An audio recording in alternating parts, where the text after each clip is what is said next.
Towards the very beginning of our work on this podcast, I gave my friends Trevor and Hannah Lee a video call. They live in Bowling Green, about 30 minutes south of Toledo, with their 6-year-old daughter, Stevie. Look who it is. Look at this. Who is it, Mom? You don't recognize me? I forgot the name. Oh, stop it. The first time I met Stevie, I was working at my previous job at a coffee shop here in Toledo. But now I work at Midstory. Stevie says that's why she didn't recognize me at first. It's okay. You have a job. I do. Believe it or not. People can get jobs in the Midwest. We're laughing, but Stevie's surprise isn't totally unwarranted. I went to high school in Bowling Green, then college in New York City, and never planned on coming back to Ohio. But like many people, during COVID, I came back. And what was intended as one summer turned into 4 years and counting. At first, I kept telling myself the move back was temporary. And then, when I discovered Midstory, I was really excited because it felt meaningful to be a part of an organization that is trying to make the place that we live in better. And I think because I lived in New York, I had that mentality of there's nothing worthwhile in Ohio or anywhere except New York. It was refreshing to be invited into a space that was trying to change that narrative. I realized I've always thought this place was special in its own way and worthy of investment. It just took someone saying it out loud to remind me of it. Well, and a job opportunity to make that real. Welcome to Brain Drain, a brand new Midstory production that presents the city of Toledo through the eyes of the people who've left it behind. I'm Dea Kukeli. Episode 3. I'm scrolling, and I'm learning a lot.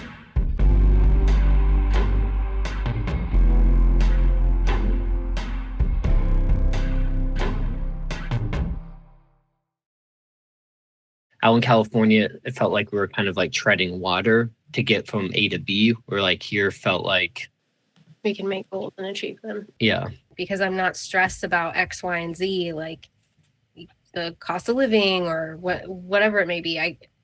I'm able to say yes to more social things and focus on the things that I love and explore the things that I'm excited about because I have more time and like room to be able to do that.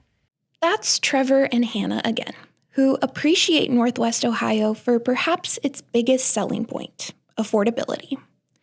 They're what people around here call boomerangs.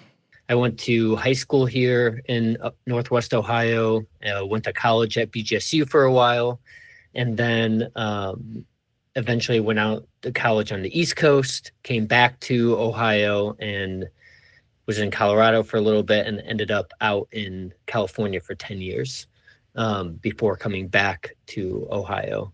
Hannah technically grew up near Sacramento. The combination of flexible jobs and having family nearby made moving to Northwest Ohio what she called a no-brainer. When we started dating, I came out to Ohio for the first time to meet his family. And I was just like, oh, this is fantastic. And essentially every time we came back to visit, it just got like harder and harder to leave. Cost of living was a huge factor. Seeing the kind of life that we could like start building for ourselves and for our daughter out here was just like, that felt like a no-brainer to me. Trevor is a photographer and works for a company remotely. Hannah is a writer and can do her job from anywhere. Trevor and Hannah might just be who Toledo is looking for. Toledo is trying to position itself as a prime destination for the workforce of the future. The city is trying to develop a bit of a tech scene and wants to attract remote workers who are looking for an affordable place to live.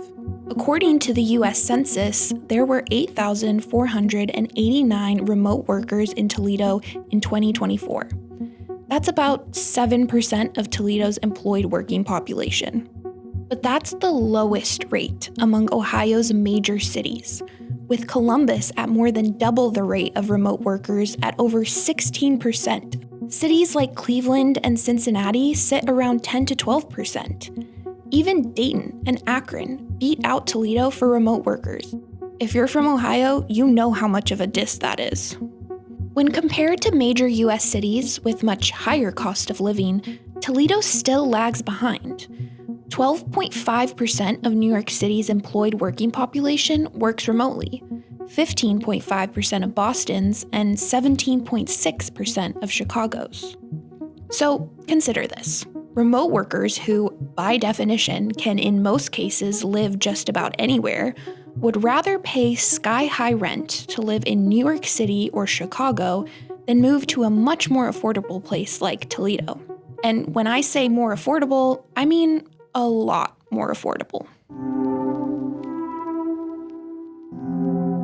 When I moved back to Toledo from New York and went to the grocery store for the first time to stock up our fridge and pantry, I experienced huge sticker shock, in a good way. What I expected to be about $500 worth of groceries was $250.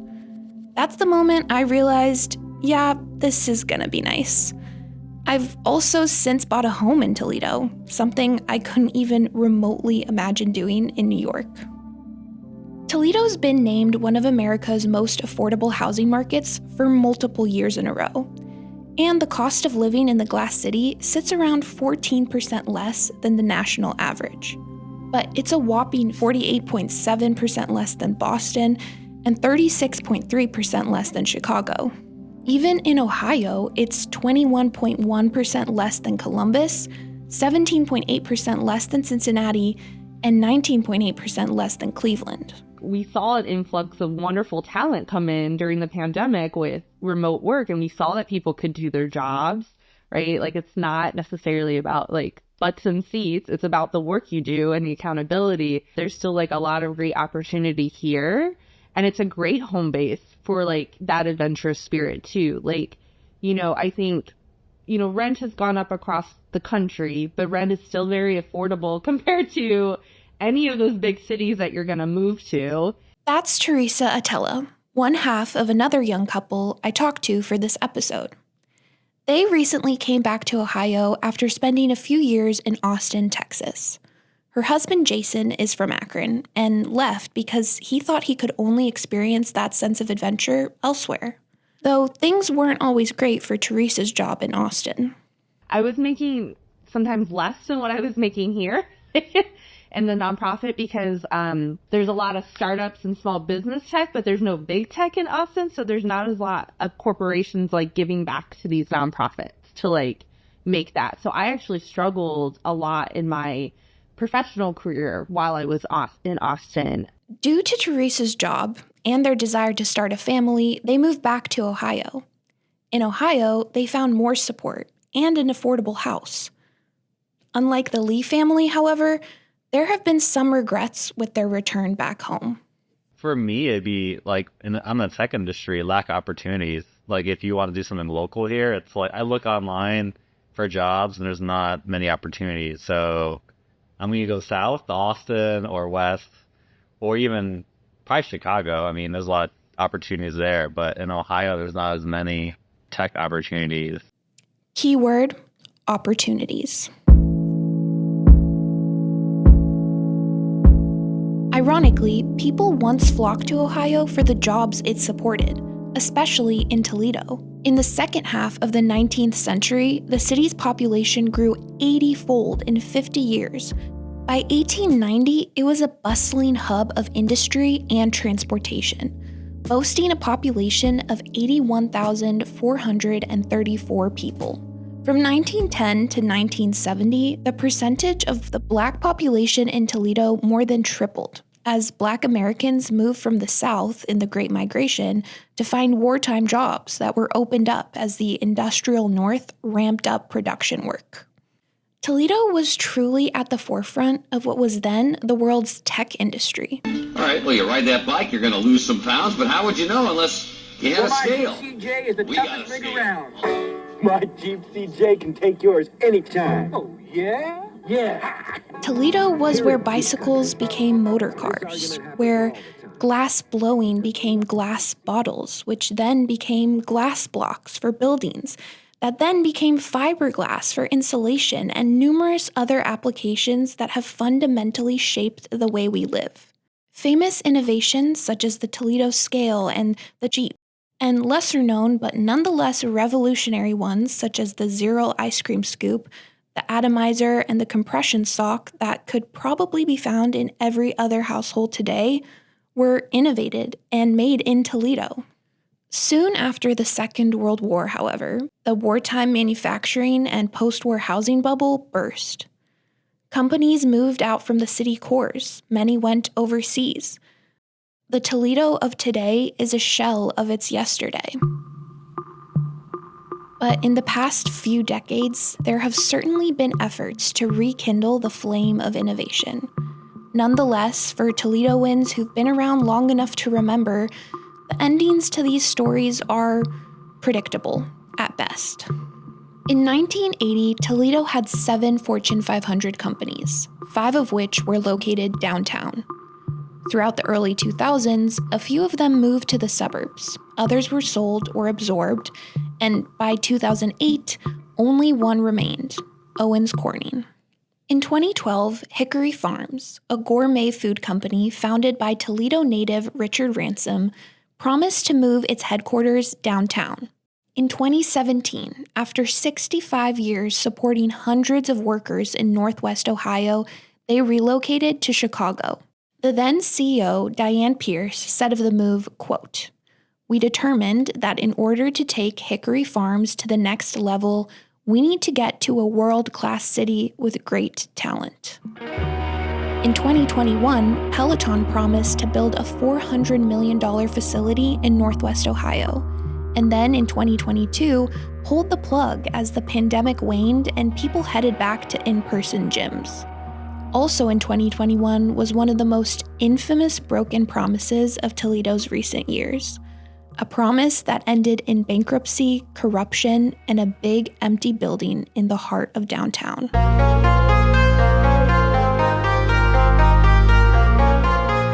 Bitwise was a California-based startup with a founder from Toledo. They were looking to invest money in cities that had a lot of talent and potential for tech jobs, like Toledo. Bitwise planned to bring in 378 jobs and culled a series of investments, partnerships, loans, federal tax credits, and grants to support $38 million of renovations that would transform the historic Jefferson Center into co-working and event spaces. It was estimated that these investments would contribute $20 million in new annual payroll to the community. It seemed too good to be true.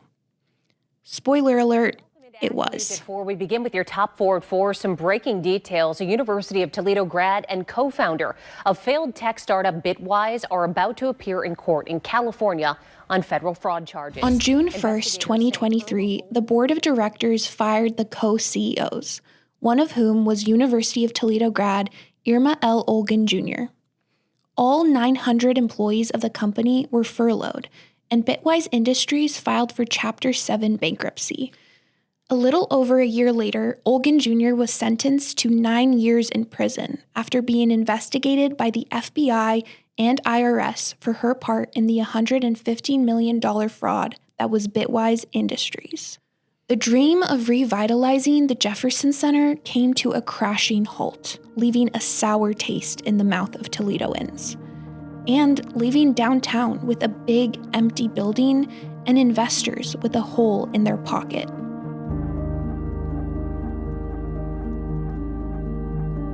I am a Toledo native, born and raised in Toledo. I'm 42 years old. Yep, I'm 42 years old. Been married 16 years at this point, and I got 4 kids. Meet LaShawn Shaw, a local entrepreneur and champion of the tech community in Northwest Ohio. Oh, and he's also a former VP of Bitwise. And, to be honest, some of what happened with Bitwise was a disappointment.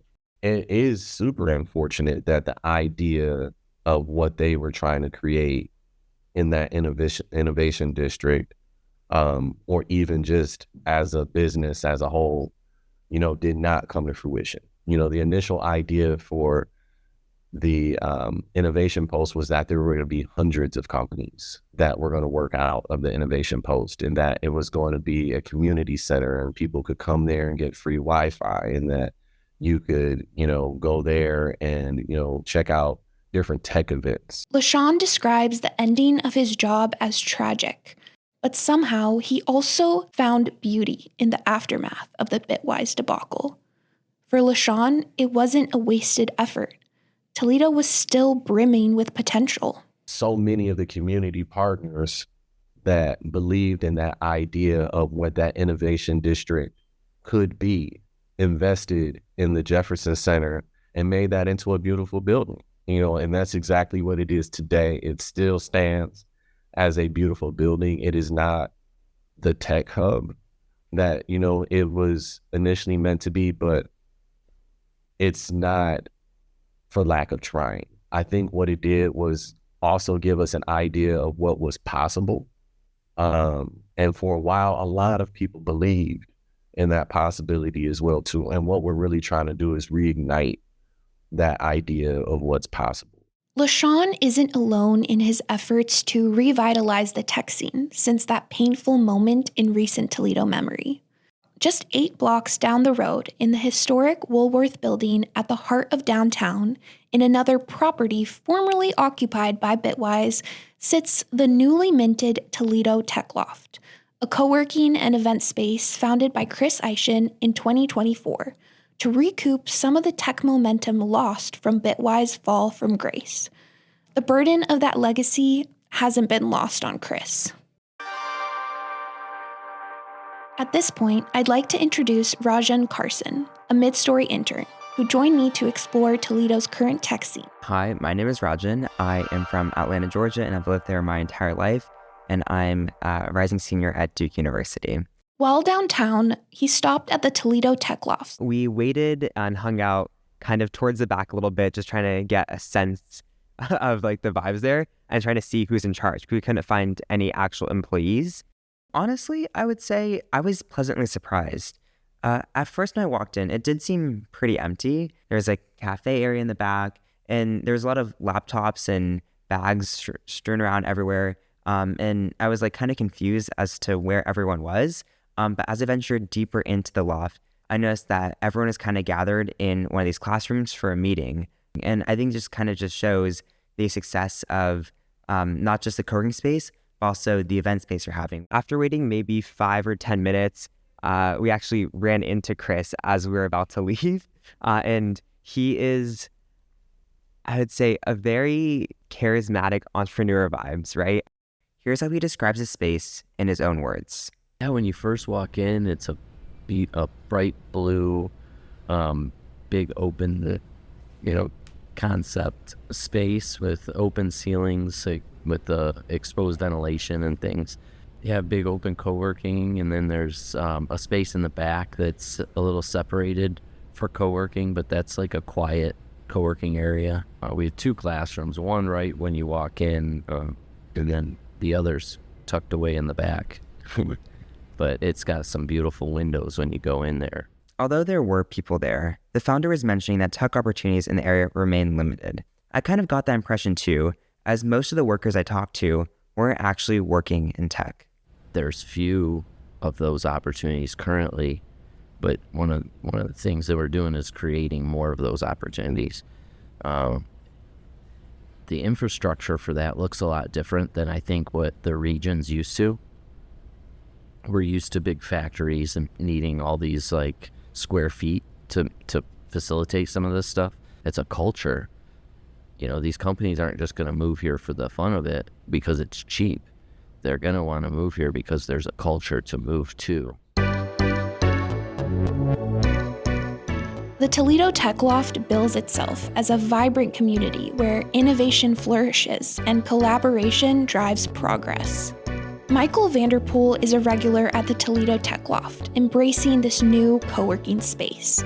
He teaches at Defiance College in nearby Defiance, Ohio. We have an immense amount of untapped talent here, in the universities here downtown, but then also regionally, just in going to the rural parts of Northwest Ohio. And what's awesome is there are people who love where they're at and don't want to leave. They just need the opportunity to show off what they can actually really do. I was very surprised when I first started teaching there. My initial impression was everybody wanted to get the heck out of town. 70% of them wanted to stay.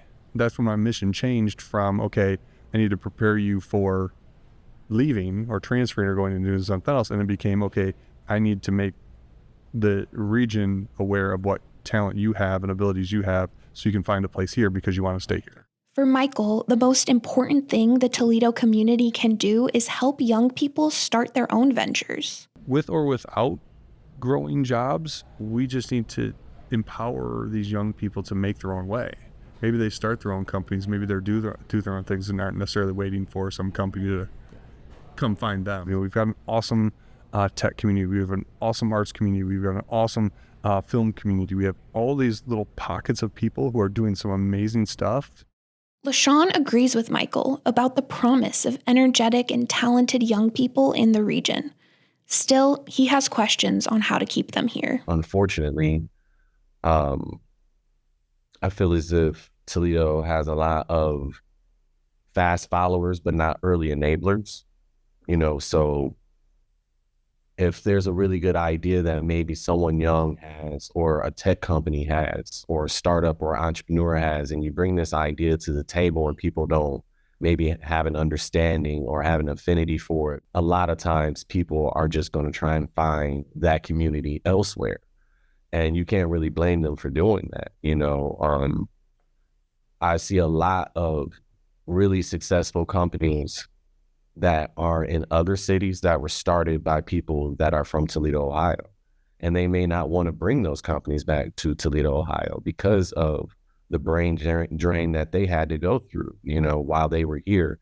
And that makes it really, really hard because for an entrepreneur, just being an entrepreneur is not easy, period. LaShawn, Chris, and Michael are all part of an ever-growing network of tech movers and shakers in Toledo. From hosting local tech events to organizing the biggest AI conference in Northwest Ohio, they hope their contributions can make a difference. They are all happy and proud to call this region their home, even with its challenges. This has been great. I have one more question. Have you ever considered leaving Toledo? And if so, why? I consider leaving Toledo like every day. You know, that's just an honest answer. And a lot of times I consider leaving Toledo because, and I may have this idea, like maybe it would be easier, you know, maybe the ideas that I have would be adopted, you know, quicker if I were to go somewhere else. Maybe I could get funding easier if I were to go somewhere else. Maybe I could get more support and not feel like it's such a drag or pull to get people to do really innovative things that are going to be able to bring attention, return on, you know, investment to my city. I'd be lying if I said I don't think about that consistently. I have a family, but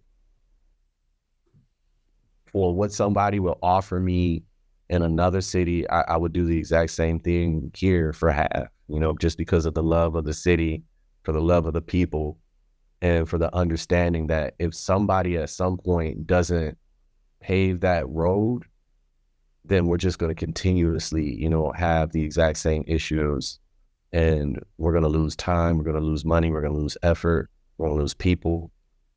And I just don't want to see that happen for Toledo. Chris feels the same, that ultimately we have to be the change we want to see. My kids are why I'm here, and knowing that my kids are here drove me to say, okay, if I want Toledo to be a city that I really want to live in, I can't point fingers and blame this, that, or the other. I need to create it. And if I'm going to do it, I'm going to give it everything I have. And so I know that I have like certain talents that I was born with. And so it's leveraging those talents to like inspire and motivate people to hop on board with my dream.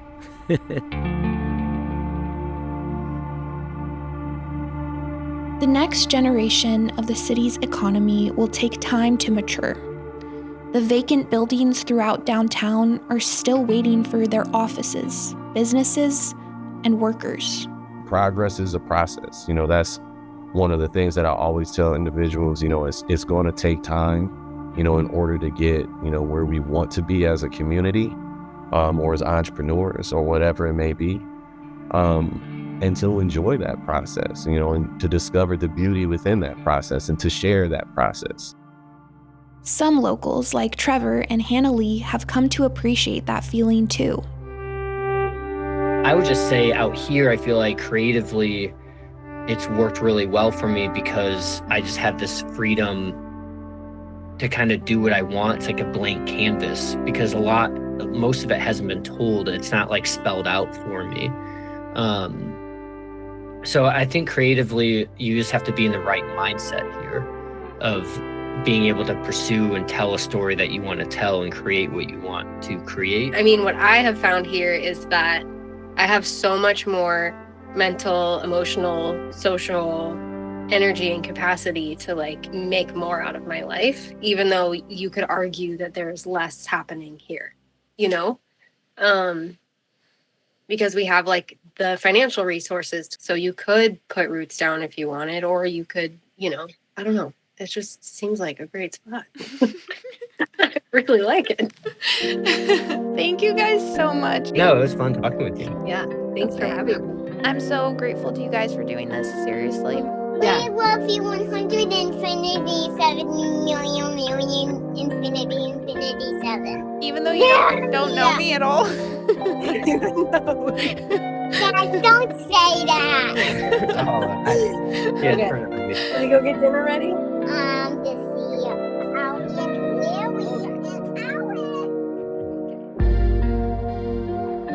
Brain Drain is a mid-story podcast written and hosted by Yannick Schaller and by me, Dea Kukeli. Additional reporting on this episode by Rajan Carson. Our editors are Logan Sander and Samuel Chang. Sound design and engineering on this episode is by Samuel Chang. Original artwork for the series by Ruth Chang and Joshua Rep. Data analysis by Taisha Tsui, Anna Diosio, and Yitong Jung. Fact-checking by Terry Brisky. Special thanks go to our lovely team of interns who called Toledo home for at least a summer. Anavi Prakash, Yazu Shinozaki, Rajan Carson, Martin Barreto, and Desiree Lua. For more information, research, and reading material, please check out the show notes for this episode, available at midstory.org/braindrain. If our reporting has struck a chord or a nerve, we want to hear from you. Reach us on social media or via email at braindrain@midstory.org. Thanks for listening.